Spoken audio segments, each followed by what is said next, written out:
Позвольте, я начну. Владимир Александрович, здравствуйте. Спасибо, что пригласили нас. И позвольте, в начале интервью, так как страны Центральной Азии все-таки русскоговорящие, да, попросить отвечать на вопросы на русском языке, чтобы не было потом никаких инсинуаций, недопониманий, в связи с переводами, да, с переводом. И первый вопрос. Скажите, вот последние 2 года и 3 месяца Украину посещало очень много журналистов из Центральной Азии. Они писали очень такие сложные репортажи, интервью. И некоторые из них запрашивали интервью с вами, но, наверное, в силу отсутствия времени, да, не получалось. Скажите, пожалуйста, чем обусловлено сейчас решение дать интервью журналистам из Центральной Азии? Вы знаете, у нас в какой-то момент вообще очень сложно стало говорить по-русски людям, которые, конечно, у нас знают украинский, русский, английский. А молодые люди, они вообще много языков уже знают, очень образованные. Я рад этому. В принципе, спасибо, что вы приехали. Я так понимаю, Казахстан, Кыргызстан, Узбекистан. Всех рады видеть.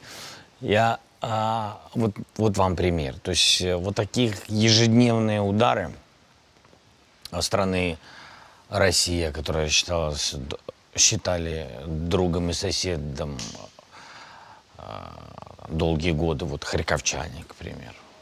Вот мы с вами то есть вот мы с вами находимся, такая вот типография. Вот что осталось. Вчера они убили 7 здесь сотрудников, вы это все слышали, и 20 людей ранено. И вот, в принципе, все знают, все говорят, но, понимаете, ненависть и злость ко всему русскому из-за всех этих смертей, но это есть. И мы должны это просто признавать. При том, что мы просто абсолютно справедливо защищаем свою страну и свои дома, людей, детей. Не всегда получается. Собственно, вот вы свидетели этому. И поэтому журналистов мы всех приглашаем, всегда открыты, но честно говорю, как есть. Давать интервью на русском языке, вот то, что есть, то есть. Я согласился, потому что это ваша просьба и предложение, и потому что вы не из России. И честно, мы с уважением относимся к народу Беларуси, но есть тоже вопросы. С их территории, собственно говоря, ракетами били по нам. И поэтому, честно, и не сильно с ними встречаемся. Почему журналистов из Центральной Азии позвали? Вы не ответили. Честно говоря, я считаю, что вообще это важно, чтобы вы получили информацию, своими глазами все увидели, чтобы никто не продвигал свои нарративы, русские нарративы. И я не хочу ничего вам говорить информационного. Я хочу, чтобы вы все это увидели, сами посмотрели, поездили. И для меня очень важно, чтобы в ваших странах люди видели реальные последствия войны, реальный русский след, реально то, что приносит русский мир, и что он однозначно будет пытаться принести на территорию ваших стран. Я в этом не сомневаюсь, я в этом абсолютно уверен. Я не хочу ни в коем случае никого пугать. Мне кажется, что тот, кто информирован, кто предупрежден, он более сильный. И поэтому я считаю, что все, что они делают, и говорят о том, что, например, что мы дружим с Казахстаном, Узбекистан, Киргизстан, это наши братья и так далее, это все ложь. Поверьте, что это будет за 1 секунду. Сначала будет оккупация чего-то, особенно там, где есть русские, где есть за что им зацепиться. Я не к тому, что должны быть гонения на те или иные меньшинства или сообщества, национальные, которые есть на территории ваших стран. Но все закончится тем, что им нужна просто причина. Затем оккупация какого-то района, скажут, что мы просто успокаиваем, мы просто помогаем. А конец понятен. Если ваши люди, вы будете сопротивляться, стать частью России, неминуемо вас ждет полномасштабное вторжение. И, конечно же, ждет смерти и война. Вот, поэтому, мне кажется, вам важно увидеть, пока война не пришла к вам, что такое, что они несут с собой. Вообще, чего они хотят. Ну вот мне, собственно, я как-то в одном из интервью говорил не обо всех ваших странах, я говорил о Казахстане, получая различную информацию от разведок, понимая, что, ну, мы считаем, что под ударами прежде всего стоят балтийские страны, потому что это Эстония, Литва, Латвия, и мы об этом говорили нашим партнерам всем. Они стоят, потому что на них можно попробовать реакцию НАТО на вторжение или пересечение, незаконное пересечение границ этих стран со стороны России. На них можно проверить. Вчера, кстати, позавчера, мне кажется, это уже произошло. Вот. Они отодвигали буи, пересечение было морских границ. Вот. Ну, вы журналисты, я думаю, вы детали знаете даже больше, чем я. И поэтому, чуть вернусь назад, ну, реакции никакой не было, соответственно, потому что страны НАТО, они очень осторожны. Вот. А России это и надо показать силу. Так вот, информацию мы получали от того, что среди их приоритетов это Балтийские страны, это Молдова, это Казахстан. Это самые близкие цели Российской Федерации. Вот страны Центральной Азии, да, которые здесь представлены, Казахстан, есть такая геополитическая предопределенность. Наши страны входят в Евразийский союз, Таможенный союз, Военный союз, ОДКБ. То есть это все-таки отношения партнерства стратегического и союзничества, как ни крути, с Россией. Означает для вас ли это автоматически уже недоверие к этим странам, как минимум, а максимум, что это уже почти враги? Особенно в условиях все больше блокового мышления, потому что мир разделяется, такое блоковое мышление. Я не считаю, что враги для нас страны, которые с нами не воюют. Я так не считаю. Я очень хотел бы, чтобы вы были нам друзья. Я считаю, что ваши народы нам друзья. Я бы очень хотел, чтобы и политика стран была дружеская по отношению к Украине. Мы точно не воюем и точно должны... Но если даже кто-то не хочет дружить, то нужно сотрудничать. Надо уметь жить в мире, в справедливом, честном, уважая ценности, уважая независимость, демократию и выбор ваш язык, вашу культуру. Мне интересно побывать у вас, мне интересно познакомиться с вашей историей, культурой, с людьми. Мы очень много донаций получали из ваших стран, просто от людей, которые помогали просто людям.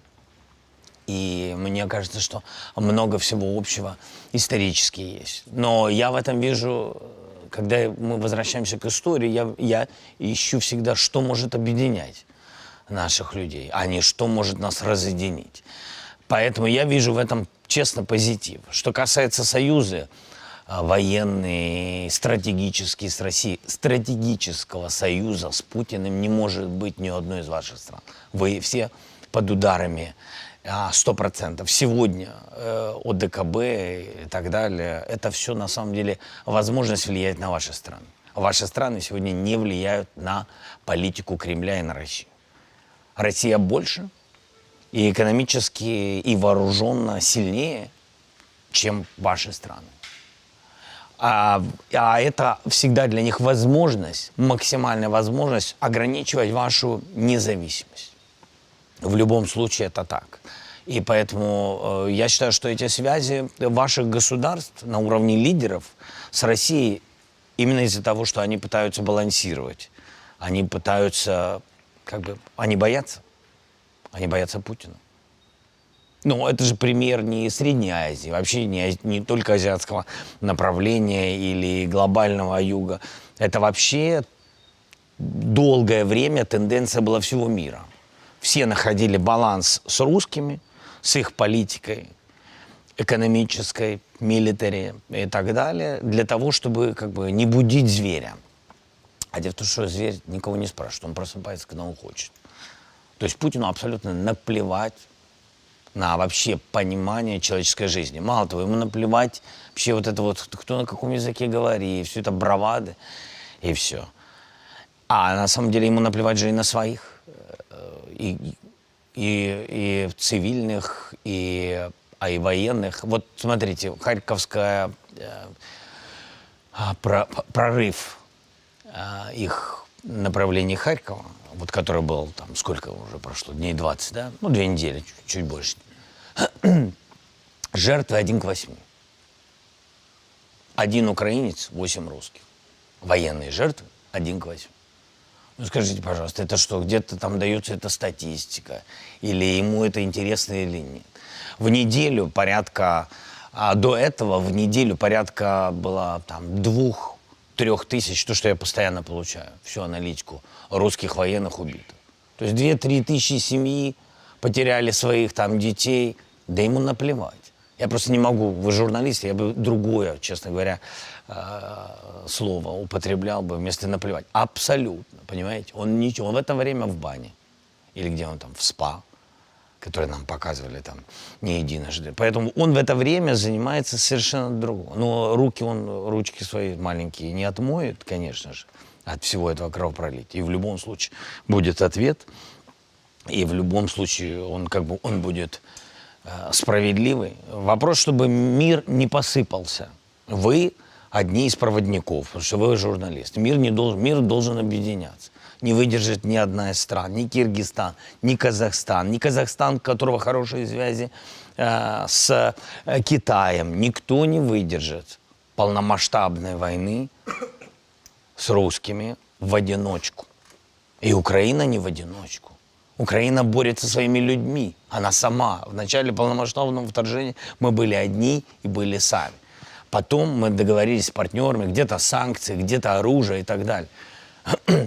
Разве надо еще кому-то пробовать, испытать? А вот, может быть, к нам Путин относится по-другому. А может быть, нужно всем делать так, чтобы он думал о своем выживании и о своей безопасности. Чтобы русские думали о том, каким не потерять независимость своей страны. Не угрожая, просто показать, какой мир объединенный, какой он сильный. Мне кажется, в этом задача. Когда я просил у президента Байдена вводить санкции, и у Европейского Союза вводить санкции против Кремля, Путина, его окружения, против их энергетики до момента вторжения, чтобы он знал, что будет больно, чтобы их люди знали, что будет больно экономически. Никто не слышал. Все сказали, что нет. Ну, сначала шаг русский, а потом мы сделаем соответствующие шаги. И что в итоге? В итоге большие потери. Большие человеческие, невосполнимые потери. И мне кажется, что вот это катастрофа. То есть мы сидим с вами же в разрухе. Убитые люди, судьбы, издательства. Ну, то есть, какой позитив? Вот и вы слышите, там где-то далеко какой-то очередной удар. Меня зовут Адиль Турдукулов, я представляю Кыргызстан. И прежде чем задать вопрос, я бы хотел вам вручить национальный наш амулет. Тумар он называется, потому что оберег. Потому что я прочитал, что несколько попыток было ваше убийство. И вот я думаю, что он будет оберегать вас лучше, чем как Хаймерс, Патриот. Если это возможно, я бы хотел вручить. Да. Спасибо. Тумар называется. Тумар? Да. Тумар. Его сохраните, пожалуйста. Хорошо. Спасибо большое. Очень приятно. Теперь непосредственно к вопросу. Почему я вручил? Потому что я думаю, что вы как лидер тоже является определенной гарантией сохранности и независимости Украины. И мы вот 2 года назад, когда началась война, сюда приезжали, и наш фокус был именно диаспор Центральной Азии, которые стали полноправными гражданами Украины, потому что наши мигранты, которые в России живут, мы знаем, какие тяготы они испытывают, как второсортные граждане. И так как эти граждане в Украине чувствуют себя полноценными гражданами Украины, они участвуют в составе ВСУ, теробороны. И я вот хочу привести цитату Равшанбека Розметова. Он военный ВСУ, его дочь тоже служит в ВСУ. И он сказал, как истинный мусульманин, что для него это священная война, потому что здесь идет действительно война между добром и злом. И добро, я абсолютно солидарен с вами, должна победить.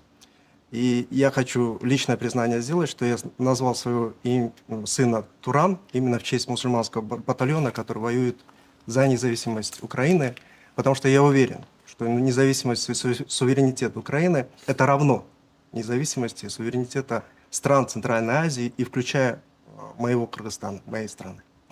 Но я бы хотел сделать какое-то такое критическое замечание в части того, что вы всегда говорите о том, что вы на фронтире борьбы с защитой европейских ценностей, ну и Европы, да, их разрушения.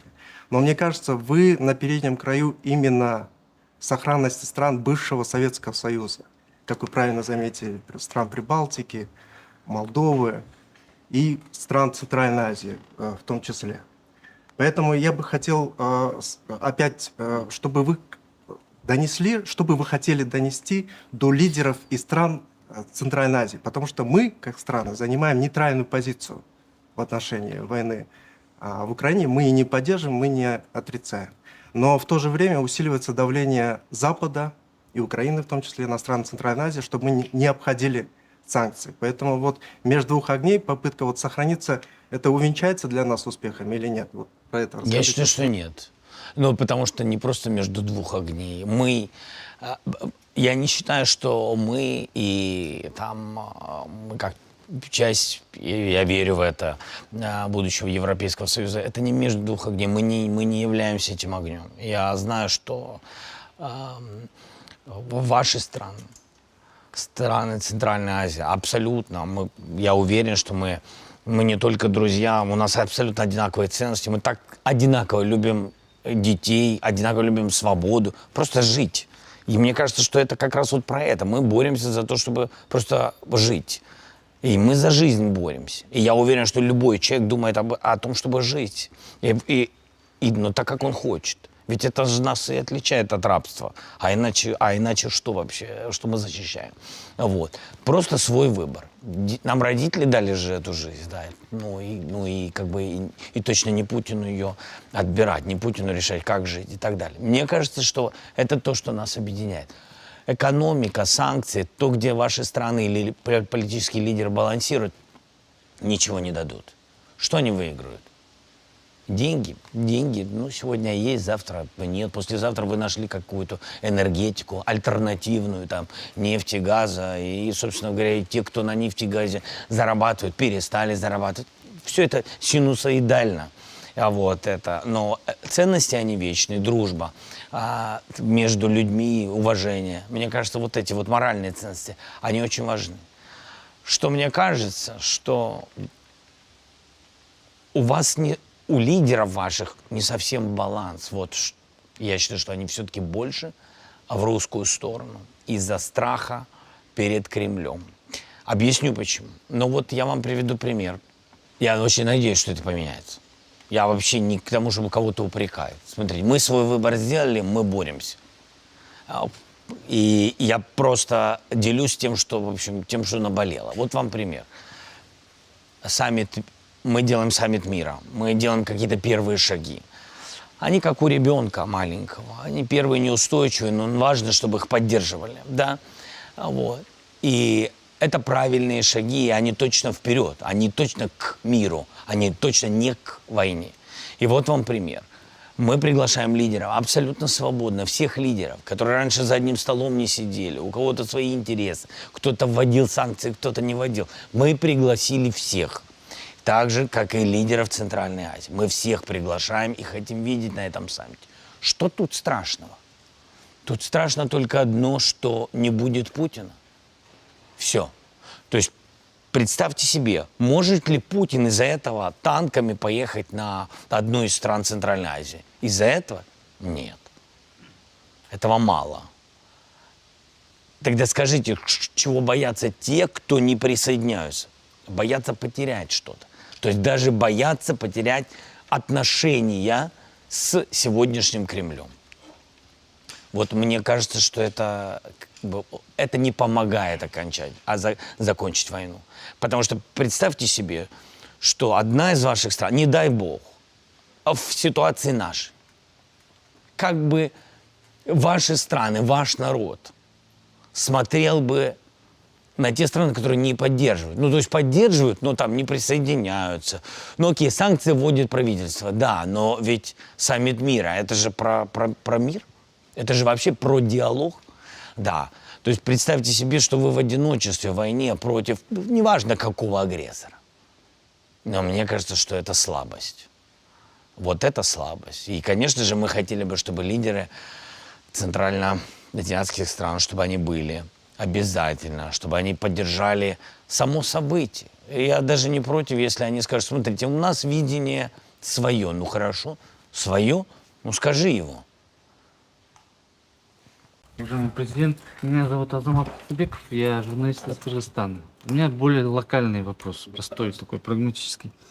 Как вы оцените уровень отношений Кыргызстана и Украины? И что нужно сделать, чтобы их улучшить? Я понимаю, сейчас война идет, но мы должны думать вперед на лет 10-20, когда Украина станет одной из таких важных стран в Европе. И я думаю, что нужно сотрудничать в этом смысле, сейчас начинать. И как вы думаете, что нужно сделать нам всем, чтобы поднимать этот уровень отношений на более высокий уровень? Я, конечно, могу находить слова различные, там, и риторические или словесные, там, извините меня, обходы, чтобы не ответить на ваш вопрос. Но я не буду. Ваши страны даже боятся, чтобы я был в ваших странах, боятся реакции Путина. Ну, как вы считаете, это сближает нас? Я считаю, ну, каких-то международных майданчиках, площадках, конечно, мы пересекаемся. Но честно, к сожалению, есть то, что есть. Всегда, что может сближать? Да, разговор сначала, а потом уже контракт. Это просто, не бойтесь, я не такой страшный. А Путин не настолько сильный и точно не вечный.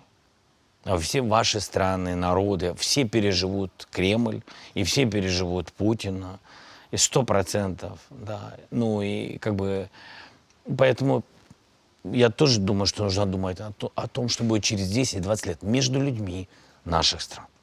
Потому что отношения, они между людьми. Всегда. Если кто-то кого-то не уважает, ну, не будет ни контрактов, ни экономик, ничего не будет. Будут визы, будут границы, будут очереди, не будут самолетов, не будет большого количества рейсов. А если люди уважают друг друга, все будет очень быстро. Я очень открытый человек. Мне нечего абсолютно, ну, как бы, мне нечего скрывать. Я знаю, что мне нужно усиливать дружбу Украины с другими странами. Для этого я всегда готов на первый шаг вперед. Несмотря на то, что я президент воюющей страны, я всегда говорю, я готов, когда угодно. Я занят, ничего, я найду время, я не буду спать, я готов, я встречусь, я прилечу. Я всех приглашаю лидеров к нам в страну, всех. Кто-то не может из-за безопасности или еще из-за чего-то. Когда мне кто-то говорит, извините, у нас сейчас такая тяжелая ситуация, мне смешно это слышать, когда мне говорят про тяжелую ситуацию. Но я уважаю, бывают у всех свои вызовы. Я с уважением к этому отношусь. Действительно, бывают сложности. Но когда лидер какой-то не приезжает в Украину, ну, я всегда говорю, я готов. Я готов. Не потому, что я люблю путешествовать. У меня полно своих дел. У нас самый неадекватный враг, которого можно было представить за 100 лет. Вот, поэтому, но я знаю, что это усилит Украину. Дружба между нами, странами Центральной Азии, Киргизстан, любой из стран, это точно усилит. Но что скажет Путин? Представьте себе. Я бы очень хотел, чтобы у нас было больше встреч, был диалог на уровне лидеров стран. Люди всегда договорятся. И это я в этом абсолютно уверен. Алишер Азимов, Ташкент. У меня больше философский вопрос к вам. Вот смотрите, персонаж Василия Петровича Голобородко, гражданина Украины Зеленского и президента Украины Зеленского. Что их объединяет сейчас в данный момент? В чем их различия в характерах, да, в принципах и так далее? И как вообще политика большая изменила вас как личность? Война поменяла. небольшая политика или малая. Бог его знает, что это такое. Война поменяла очень сильно. Ценности главные, которые есть. Страна, семья, дом, дети. Это номер один. Как я и сказал, мы иногда думаем про оборот между странами, как увеличить, 10 подписать контрактов, построить там какие-то различные там пути сообщения. На самом деле ценности, они другие. Жизнь самая большая ценность. Ну вот, и те, кто тебя окружает, и любовь. Ну, а я просто очень люблю и семью, и народ наш очень люблю. И поэтому это самая главная ценность. Поэтому поменялись приоритеты. Я не думаю, что ценности поменялись. И всех, о ком вы сказали, персонажей или живых, или художественных персонажей, объединяли эти ценности. Я уверен, что самое главное — не потерять человеку ценности, оставаться человеком. Я считаю, что я делаю максимум. Это не так просто. Но делаю максимум, чтобы остаться человеком. А то, что ценности, да. Лишнее отпало, правда. К сожалению, путь сложный. Многие близкие люди и родные тоже отпали. По разным причинам. У меня нет времени на некоторые, наверное, сентименты, нет времени на... Просто нет времени. Вот не потому, что кто-то хороший, кто-то плохо. Не все могут выдержать. Ну вот. А меня выбирали люди, у меня, по большому счету, нет возможности выдерживать или не выдерживать. Этого выбора у меня нет. А поэтому я обязан это делать, и я это делаю с удовольствием, с честью. Ну вот. Так что, вот, пожалуйста. Уважаемый президент, здравствуйте. Меня зовут Айбек Бибосунов. Я являюсь журналистом Кыргызской службы «Радио Свободы». У меня вот такой вопрос. Кыргызстан и Украина имеют общую историю. Это как минимум входили в состав СССР. И немаловажный факт: обе страны, как и Украина, как и Кыргызстан, пережили несколько народных революций. И как я заметил, и как вы подметили, как украинцы, как и кыргызстанцы любят свободу и есть стремление к демократию. И в данное время Украина воюет за свою свободу, а тем временем страны Центральной Азии остаются в орбите, политической орбите и экономической России. Что вы посоветовали лидерам Центральной Азии и народу, в том числе Кыргызстана? Да, наверное, у каждой страны свой путь. И я думаю, что путь, он к независимости. Я честно так считаю, в 91 году мы получили независимость. Мы, наверное, за нее не сражались. Наверное, прошлые поколения сражались и неуспешно. Ну, не всегда успешно, скажем так, по-разному было. Но в 91 году окончательно у нас, говорят, відновили незалежність, восстановили, да? Вот. Но вот сейчас мы проходим этот путь, тяжелейший путь, и это действительно борьба за независимость. Она ведь разная. Это не просто громкие слова про язык, культуру и так далее. Независимость же, она в голове, что ты свободный человек. Ведь это же так важно и так ценно, что ты сам живешь, выбираешь, кого любить, где жить, с кем, где работать. Да, и, понимаете, ведь это настолько важно, это свобода. И мне кажется, что в этом и есть путь к независимости. Посоветовать вам, я думаю, что у каждой страны свой путь. Я вам советую этот путь уже преодолевать, чтобы не пришлось за него потом бороться так больно, как это делают украинцы сегодня. Уже понимать, не связывать себя. Я привожу пример русских, потому что это зло для нас, но это не важно сегодня. Вообще не связывать, я считаю себя, кроме дружбы, уважения, не связывать какими-то, как вам сказать, не быть частью, маленькой частью какого-то большого брата, который будет давлеть, влиять, решать и так далее. А пройти сейчас максимально свой путь.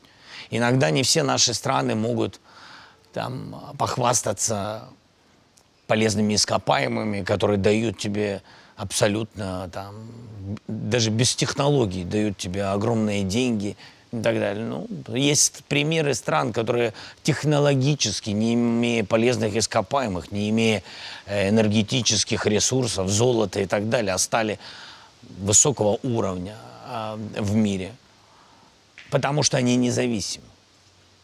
Они деньги зарабатывают, независимо ни от чего. Они, прежде всего, вкладываются в своих людей, в образование, в их свободу, в то, чтобы им было, этим людям, комфортно жить и работать. И уважали они свое гражданство. Понимаете, свой паспорт, свой флаг. Мне кажется, вот эта идентичность, вот этот путь, не потерять в этом пути за какими-то благами и за виртуальной защитой от русских, за виртуальным, не потерять свою идентичность. Мне кажется, это важно.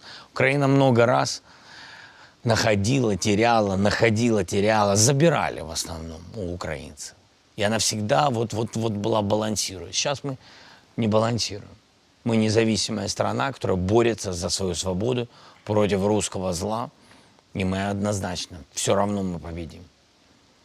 Вопрос по предстоящему саммиту мира. Да? Подготовка к нему началась в 2022 году, это достаточно много времени, и сейчас много говорится о том, что итоговый документ, он принят все-таки на этом саммите не будет. Скажите, пожалуйста, понятно, что саммит станет первым шагом в реализации вашего плана, да, план Зеленского его прозвали. И скажите, готовы ли вы к каким-то изменениям в этом плане, в этих 10 пунктах, которые вы обозначили, и что может заставить вас принять какие-то изменения в этом плане прямо сейчас или в каком-то будущем, и учитывая нынешнюю ситуацию, недоговороспособность, да, вашего противника, насколько в целом целесообразны сейчас эти усилия, которые вы предпринимаете, сколько придется провести таких саммитов мира, прежде чем мир придет в Украину? Ну, во-первых, мы с вами должны четко понимать, чего мы хотим достичь от этого саммита. А первое, из 10 пунктов есть 3 пункта, которые мы выносим на этот саммит. Ядерная безопасность. Это конкретные вообще вещи. Все же 10 пунктов не потому, что нравится цифра 10, можно 20, можно 30. Нет. Вот важно. Были кризисы, и они есть. Они у нас на территории.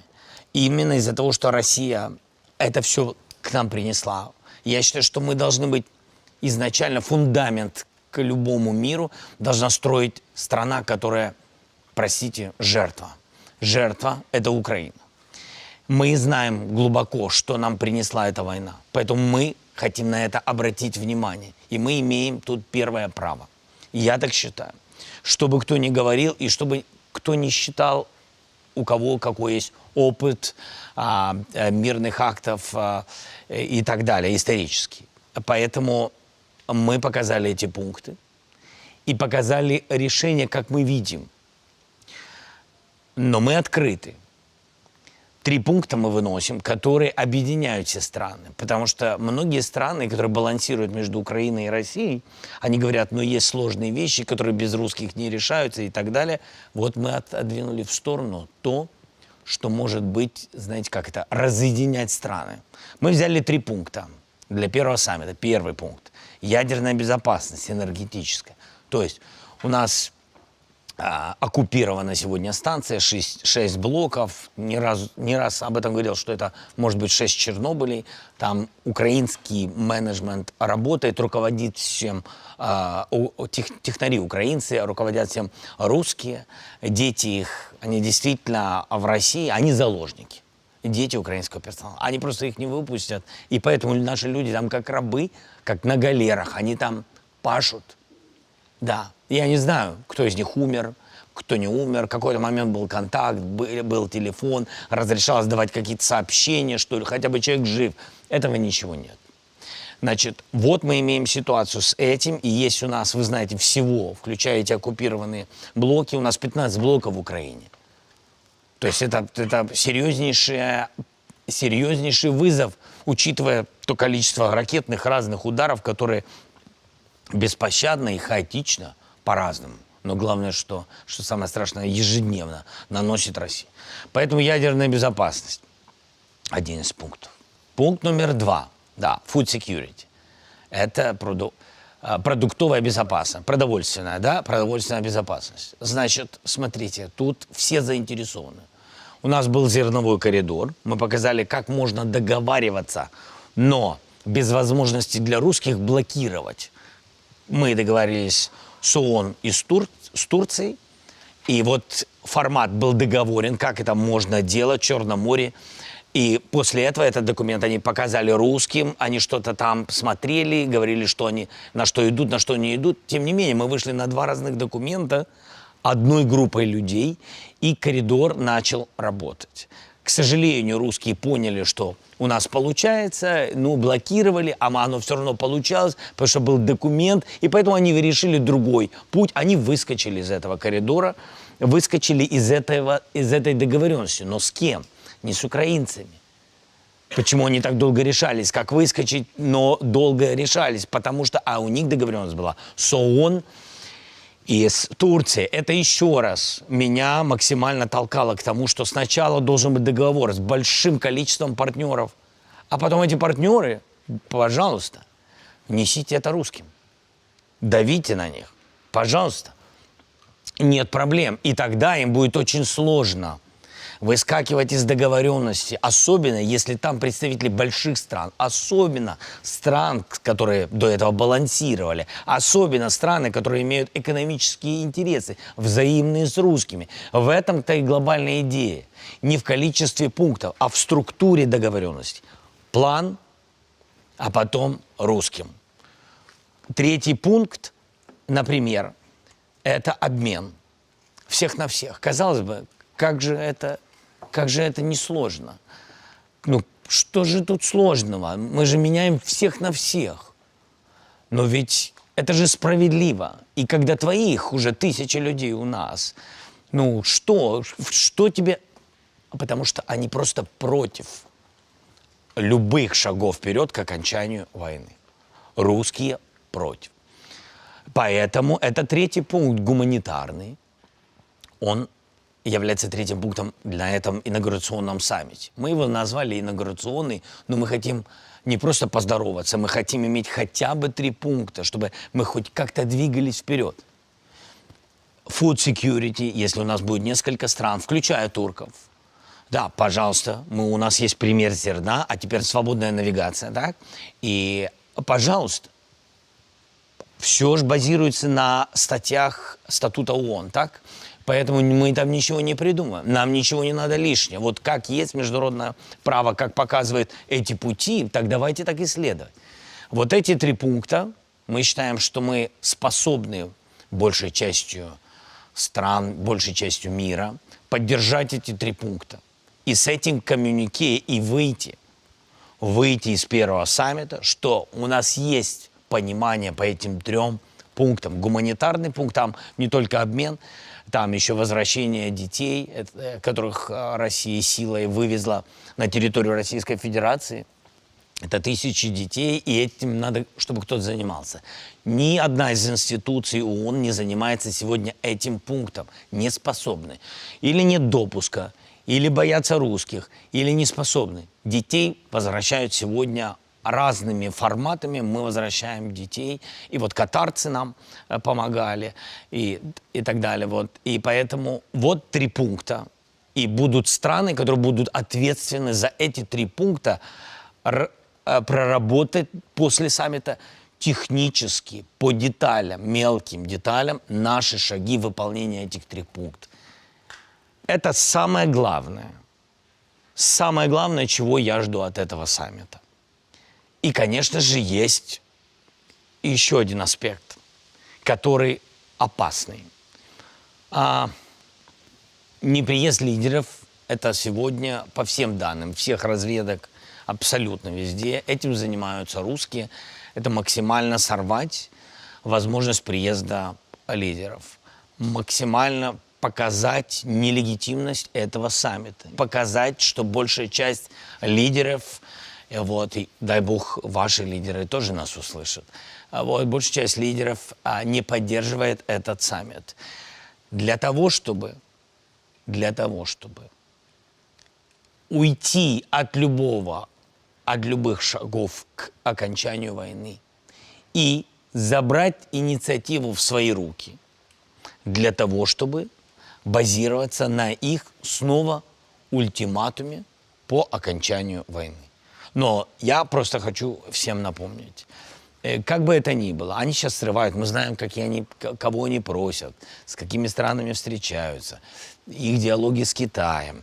Ну, в общем, дураков нет, и разведки тоже есть. Поэтому мы вообще понимаем, что они делают. Они просто, ну вот они, смотрите, они лицо вот того, что мы сейчас видим. Просто это развал.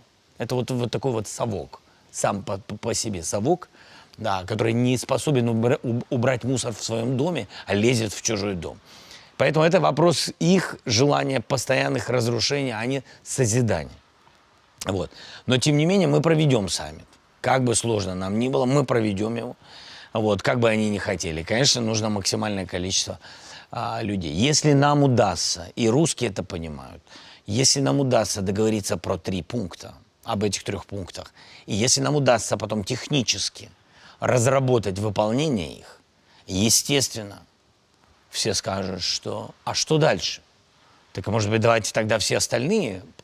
Конечно. И они понимают, что все остальные, так или иначе, придется принимать какую-то позицию, и русским придется обсуждать. Я это абсолютно откровенно сказал. Если мы разрабатываем весь документ решения всех вопросов, и потом, пожалуйста, та или иная страна, которая ответственна за тот или иной пункт, коммуницирует это с представителями России, как это было с зерном, да, пожалуйста, да нет вопросов. Вы уже дважды упомянули Китай. Это наш огромный тоже сосед, который играет большую роль и в наших взаимоотношениях с Россией. Все политологи говорят, что Казахстан очень сближается с Китаем именно для того, чтобы получать большую такую независимость, быть, да. Но Китая на саммите мира, скорее всего, не будет. Но недавно Владимир Путин совершил триумфальный визит в Пекин. Его встречали на самом высоком уровне. Почему Украина не предпринимает каких-то видимых, успешных дипломатических усилий, чтобы привлечь эту страну к решению проблемы? Потому что, на мой взгляд, она как никто может повлиять на саму возможность перемирия, переговоров. А что вы имеете в виду, что мы не предпринимаем? Ну вот скажите, например, ваше меню. Что должен сделать президент воюющей страны, чтобы привлечь на свою сторону, просто даже не на свою, а на сторону окончания войны, чтобы Украина была услышана Китаем? Что я должен сделать, как вы считаете? Дипломатические Ну усилия, что, скажите. пригласить их лидеров, Первое, пригласить настаивать на участии давайте по очереди. на саммите. Поехали по очереди. Пригласить их лидера. Сделано. Запрос мой встретиться с руководителем Китая. Сделано. Звонки с лидером Китая были проведены. Личное приглашение на саммит очень важно для нас. Еще раз это говорю, для нас очень важно, чтобы председатель Ши, чтобы он был на саммите, чтобы это было важно. Я понимаю, но Китай балансирует между русскими и Украиной. Но я бы сказал, что в их понимании, что между русскими и Западом. Вот в чем дело. Это немножко такое, знаете, как вам сказать, мы не какая-то там страна. И я вообще считаю, что не существует каких-то там стран, только если мы смотрим на полезные ископаемые и количество людей, проживающих. Каждая страна важна. Это большой механизм нашей планеты. И каждый этот винтик так важен. И поэтому, когда позиция той или иной страны, мол, это между Россией и Америкой, это уничижительное отношение к Украине и украинцам. Это не война между Россией и Америкой, это война между Россией и Украиной. И когда я с большим уважением, относясь к Китаю, к людям Китая, к всему тому, чему они достигли экономически, технологически, и вообще я к истории Китая с большим уважением отношусь. Когда наше такое отношение, и у нас до начала войны товарооборот, кстати, в Украине, самый большой товарооборот был с Китаем у Украины. Это тоже интересно. Поэтому я считаю, что Нужно уважительно относиться друг к другу. И я лично его приглашал не единожды на встречу. И приглашаю его на саммит. Мы, конечно, хотим видеть. Потому что вы понимаете, что если Китай не приезжает на саммит, а после этого русские говорят, мы готовы к какому-то саммиту, и Китай говорит, мы поддерживаем усилия России. Ну как это понять? Разве это честно?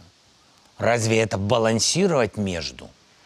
Я уже не говорю, что нужно вообще таким странам, как Китай, надо защищать Украину. Да потому что на нас напали.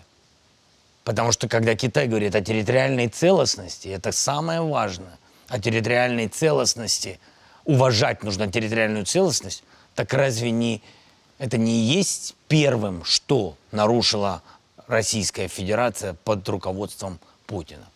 И именно нарушила нашу территориальную целостность, именно наш суверенитет. А когда Китай, один из больших игроков, который обещал независимой Украине безопасность в Будапештском меморандуме, и именно базируясь на том, что Украина отдавала ядерное оружие взамен на свою безопасность, где все наши гаранты, где все эти страны, которые должны защищать нашу независимость? Ведь если бы было ядерное оружие, если бы было бы ядерное оружие у Украины, разве напала бы на нас Россия? Нет. Так а зачем говорить про балансы между нашими странами? Тут это несправедливо. Китай должен защищать Украину. Но Украина уже в долгой борьбе за свою независимость, свободу, уже рассчитывает не на то, чтобы защиту со стороны Китая, а мы рассчитываем на то, чтобы Китай балансировал и на саммите мира просто присутствовал. Так а какие должны усилия еще сделать президент Украины и украинцы? Что еще? Эта позиция доказывает, что конфликт, он все-таки вышел за рамки Украины и России. Это уже расщепление мира, разделение на юг и север. Вы согласны? Это Россия и хочет. Россия всегда это хотела. Им надо не изоляция России, а разделение мира. И только таким образом Путин может уйти от политической и экономической изоляции России. Только таким образом. Как? Разделить мир. Просто разделить. Полностью. Ему не важны результаты конфликтов. Ведь поймите, что Израиль, Палестина, Сирия, Африка, Венесуэла ему абсолютно не важно, кто там прав и виноват. Ему не важны результаты, ему важно процесс. Continuous. Так в школе учили, да? Вот это что он хочет. Потому что когда процесс, это нестабильность. Когда процесс, в любом случае люди делятся. Для кого-то это защита, для кого-то терроризм. Для кого-то это вопрос там, евреев, а для кого-то вопрос мусульман. Все равно мир, он не един, когда бензин в огонь, когда дрова подбрасываются. Ведь на самом деле все же можно договариваться обо всем, не вводя инструмент оружия и пугание ядерным оружием. Ведь обо всем можно договориться. Когда должен договариваться человек? Умный до войны. Кто договаривается во время войны? Тот, кто сильнее. Тот, кто сильнее, он договаривается путем чего? Ультиматума. Вот что происходит. Почему он не хотел до войны найти формат, чтобы не было конфликта, как закончить все это. Но ведь он же не выходил ни с какими рациональными вещами. Только одним. Нет, признайте территорию. Нет, это моя земля. А еще 5 лет до этого он рассказывал, нет там русских солдат в Крыму. Никого там нет. Поэтому, смотрите, это тотальная ложь. Вот. К сожалению, ему удается возглавить вот этот вот процесс постоянных конфликтов в мире. Ему это удается. Это говорит о том, что мир дает ему эту возможность. И Китай точно, вы правы, мощное государство, большой игрок. И я уверен, что Китай способен такие вещи останавливать, конечно. Или быть одним из тех, кто это останавливает. Но ни в коем случае не принимать позицию русских. Ну, прям ни в коем случае. Это просто нечестно и несправедливо. Кремль всегда вел политику «разделяй и властвуй» в Центральной Азии, и из-за войны в Украине субъектность стран Центральной Азии как региона, она усилилась. И взаимные действия во внешней политике. Одним из примеров является согласованное голосование по Украине в Организации Объединенных Наций, где мы выражаем нейтральную позицию. С другой стороны, страны Запада, США и Европа вот тоже стали вести не с отдельными странами диалог, а вот с регионом как единым целым. США плюс Центральная Азия, ЕС плюс Центральная Азия, и Байден встретился тоже первый раз за всю историю с президентом США. И вот я бы хотел продолжить разговор про язык русский, потому что на самом деле мы все страны Центральной Азии находимся под колпаком федеральных российских каналов. И вот с людьми, с которыми я всегда здесь общался, и 2 года назад, и сейчас повторяют, что Крым в 2014 году случился, и война в том числе, случилась из-за российской пропаганды. Вот вы согласны с этой позицией? И %1,000,000%. что мы должны делать вот, в странах Центральной Азии, насколько это действительно опасно для нас? Потому что во многом нарратив о том, что происходит в войне в Украине, наши люди получают через российские пропагандистские СМИ. Надо ли их закрывать, или ваша позиция какая? Мое мнение, смотрите, вопрос средств массовой информации. Что такое закрывать? Закрывать средства массовой информации не очень правильно. Мне кажется, закрывать пропагандистские эти каналы однозначно, максимально. Вот. Вы никогда не сможете своими финансами сделать такой продукт. Я вам говорю, человек, который имеет большой опыт в прошлом производства разного продукта. Но вы не сможете финансами, своим рынком закрыть по качеству и количеству продукт, который делается русскими, миллиарды долларов вкладываются, их продукт. Их продукт выходит. Их продукт появляется у вас на каналах, интернет открыт, доступен, пожалуйста. И этот продукт люди все смотрят, понимают, там актеры, певцы и так далее. То есть это же как бы, это наследие, какое оно есть. Историческое, культурное, вот такое оно и есть. Вот нам всем в наших странах сказали, вот она Россия, вот во время Советского Союза, вот оно главное, а ваши там где-то все наши запрещали максимально и на национальное, и исторические, и фольклорные национального языка сегодняшнего. Все это максимально минимизировали. Да, был вот такой вот их видение большого русского мира. Хоть назывался Советский Союз. На самом деле, по большому счету, ничего не поменялось. Вот. Но их, я имею в виду, их отношения. Да, те же методички, даже тех же лет. Вы знаете, тут, когда у нас была оккупация первая, когда находились в методичке, по каким картам они шли, еще по советским картам, и что делать, методички, как делать, что заходить, какое давление, куда людей девать и так далее. Они живут теми временами, теми нарративами, и они конкретный совок. Я вам скажу, что они хуже. Они хуже. Совок не был... Все-таки самое главное, он не был нацизмом, потому что он помнил и видел последствия нацизма. Понимаете? Он максимально сжимал, убивал независимые идентичность. Он убивал, к сожалению. Это самая большая их проблема Советского Союза, я считаю. Всех сделать одинаковыми. Везде Макдональдс. Я не к тому, что Макдональдс плохо, а к тому, что у всех есть свои кухни, свои, понимаете, нельзя быть одинаковыми. Вообще это плохо. Люди-то путешествуют, развиваются и дружат, потому что интересно, где-то там не так, как тут. У каждого есть свои плюсы и свои минусы. Поэтому мне кажется, что против этого продукта бороться очень трудно. Реально очень трудно. Миллиарды, вы не найдете просто. И мы пытались, очень было сложно, да. Но конкретно русских у нас санкционированный был собственник Медведчук, у которого были русские каналы.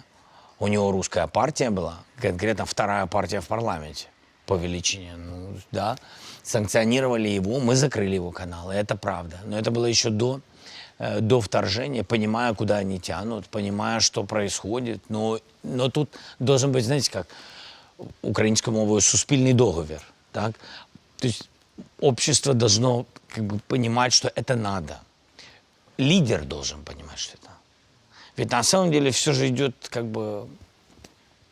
Лидер должен говорить, что вот нам это надо. Но лидер должен понимать и риски. Как я вам и сказал, что борьба за независимость, она разная. Информационная прежде всего. Люди в этих нарративах живут, верят. Смотрите, сейчас мы в войне, я вам привожу пример сейчас. Казалось бы, ну, у нас люди объединены против русских максимально. Но я вам говорю, Телеграм, у нас работает Телеграм, он главный поставщик новостей. И русские вкладывают миллиарды в Телеграм, и просто огромное количество этих каналов. Мало того, они умудрились уже делать даже многие каналы украинскую мовою. Ну, то есть они работают, смотрите, с этими деньгами воевать сложно. Очень сложно. Вот. В Киеве я видел мемориалы солдат погибших. И это были молодые, здоровые парни. И было жалко тысячи людей. И эта генетика уходит, понимаете? То есть они своих детей не оставляют. Это генетика лучшие и лучшие. И возможно ли временное приостановление огня, чтобы вот хотя бы на этом остановиться, чтобы друг друга не убивать, и потом уже как бы договариваться, да? Возможно ли это со стороны России, например? Нет, они не... Смотрите, у нас же было с ним. Мы лично с Путиным договаривались в Нормандии. Это же не то, что через каких-то посредников. Я же с ним договаривался, все. Мы договорились. Прекращение огня. Мы с ним договорились. Да. Каждый день они убивали нас.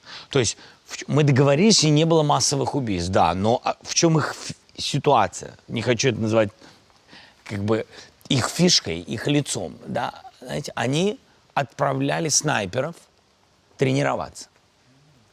То есть вдоль контактной линии стояли наши войска. Им было приказано не стрелять, потому что это ceasefire, прекращение огня.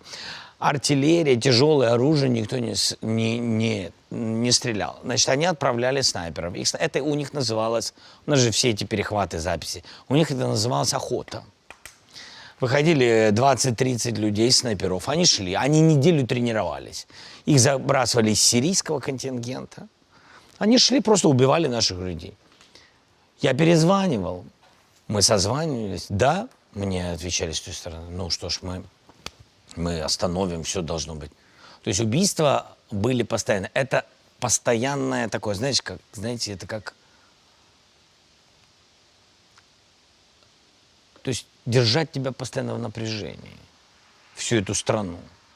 То есть все-таки прекращение огня, но все-таки не совсем.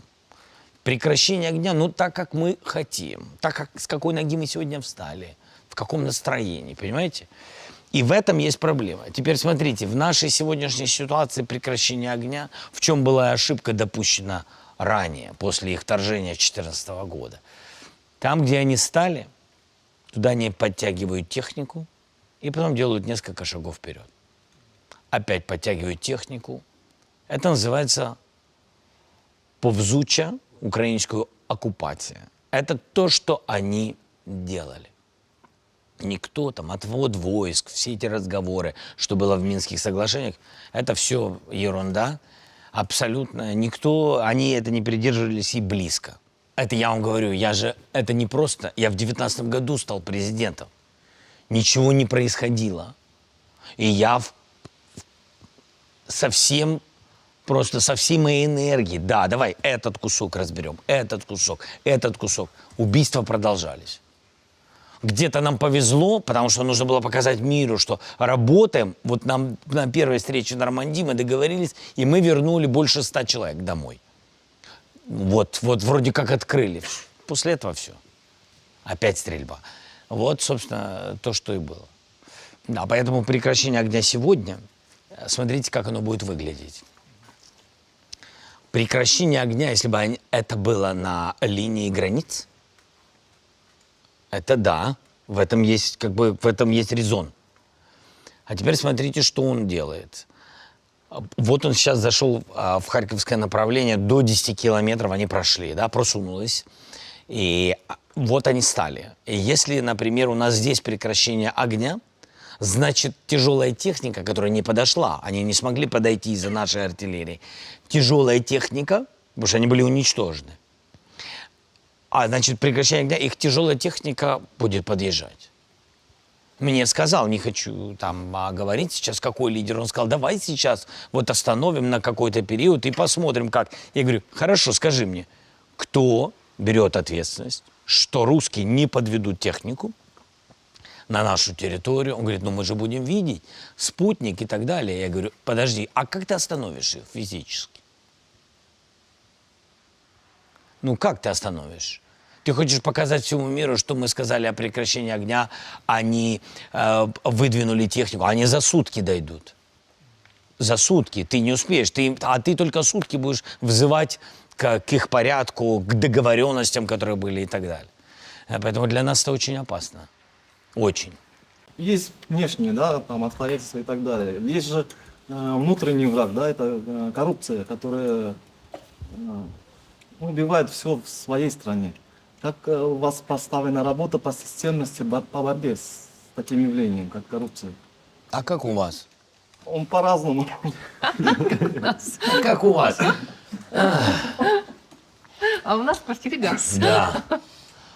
Вот, да, понимаете? Поэтому есть, я не знаю, как у вас, правда, я прошу прощения, может быть, я не подготовлен в этом направлении, вот, просто, честно, нет времени на все. Есть законодательство Европейского Союза, и мы хотим все-таки быть членами Европейского Союза. Для нас это и ценности, и Европа, и мы часть Европы там географически. Вот. Ну и законодательство есть, там есть жесткие правила. Они для всех существуют. Это антикоррупционная система, одно из правил. Антикоррупционная структура в государстве. Да, у нас, кстати, она более жесткая, чем у них. Но и не к тому, что у нас нет коррупции. Коррупция везде есть, к сожалению. Надо бороться, надо. Но ветки этой антикоррупционной системы, они должны работать, и они должны быть абсолютно, эта система должна быть независимой. Так что все эти законы у нас, понятно, что они все приняты, структура работает. Ну, конечно, во время войны, слушайте, война по сути своей это хаос. Ограничение жизни, прав, свобод, что приносит война. Но кто-то, смотрите, кто-то воюет, а кто-то пользуется этим. Конечно, бывает, но бывает не без этого. Но если у вас есть инфраструктура, то неважно, даже если кто-то это нарушает, этого человека все равно найдут. Понимаете? Главное, что вы не поддерживаете и не скрываете коррупционеров, олигархов и так далее. Главное, что вы открыты к тому, что соответствующие органы будут выполнять свою работу. Мне кажется, это важно. Важна политическая воля. Ты хочешь этого или не хочешь? Ты поддерживаешь или ты покрываешь? Мне кажется, вот это основное. Да, поэтому у меня политическая воля, все знают правоохранители, я абсолютно, чем больше они найдут, доведут и, честно говоря, заставят некоторых людей, которые по 30 лет в общем, грабили страну, чем больше этих людей будет выведено на чистую воду, тем Украина будет богаче просто. Дополнительный вопрос будет насчет саммита мира. Как мы знаем, ключевыми приглашенными из стран глобального юга на саммит мира является Индия, которая уже согласилась, и еще, конечно, Китай. Обе страны имеют тесные экономические связи с Россией, покупают какие-то ресурсы. Какие аргументы вы планируете использовать, чтобы убедить эти страны поддержать форму мира Украины, учитывая, что они не сделали этого уже 2,5 года? Может, у вас очень какие-то сложно козыри? было вообще, честно говоря, убедить их в субъектности Украины, многие страны. И кто-то ждал, что нас не будет в течение нескольких дней, поэтому какой смысл вступать это по мнению этих стран было, вступать. Поэтому так в войну или принимать чью-то сторону, ну, сейчас закончат уже с Украиной, а потом будем договариваться с русскими. Я знаю, что такая позиция была у многих стран. Кстати, многие из них поменяли свою позицию благодаря целостности украинцев. Благодаря вот такой вот мощи, которую мы продемонстрировали. Ну, никто не демонстрировал, конечно, но они это воспринимают, как украинцы продемонстрировали. На самом деле мы просто боролись, как могли, каждый на своем месте. Но то, что это произошло, переубедило многие страны, и стало ясно, что за 3-4 дня и 5 невозможно нас оккупировать, и украинцы будут стоять сколько смогут. И это не задача, это внутреннее решение, это выбор, внутренний выбор украинцев. Вот, поэтому часть этих стран переубеждены этим, и они сами хотят. Часть стран очень долго ждали, вот когда вот Путин обещал неделя, год. Но все, через год мир, это была история, через полгода, они сказали летом, да, к лету мир перестанет слышать. А Зеленского, в общем, это никто не будет воспринимать, и украинцев, тема Украины как бы будет все хуже. Мир не будет фокусироваться на это. Не вышло. Мы продолжали, и в нас верило все больше и больше стран. Тут, конечно, помогли народы этих стран, которые выходили на площади той или иной страны, которая еще не определилась, поддерживать Украину или нет, то помощью финансовой, то оружием и так далее. И люди, конечно же, в своих странах многое сделали, давили на них. И вот вам еще одна часть стран, которая была переубеждена и стала на нашу сторону. А кто-то до сих пор ждет, что украинцы не выдержат. Вот кто-то этот есть, к сожалению. Они до сих пор ждут. У нас их называли ждуны. Вот. А есть такие ждуны в мире.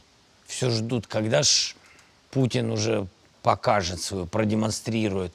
Но мы же не могли ошибаться, мы же сильные мира сего. Мы же ставка была на Путина, ставка же была на русский мир. Но мы не можем, они не могут даже признаться себе, что Путин проиграл. И поэтому будут помогать ему всячески. Помогать – это не приезжать на саммит, не всегда передавать оружие.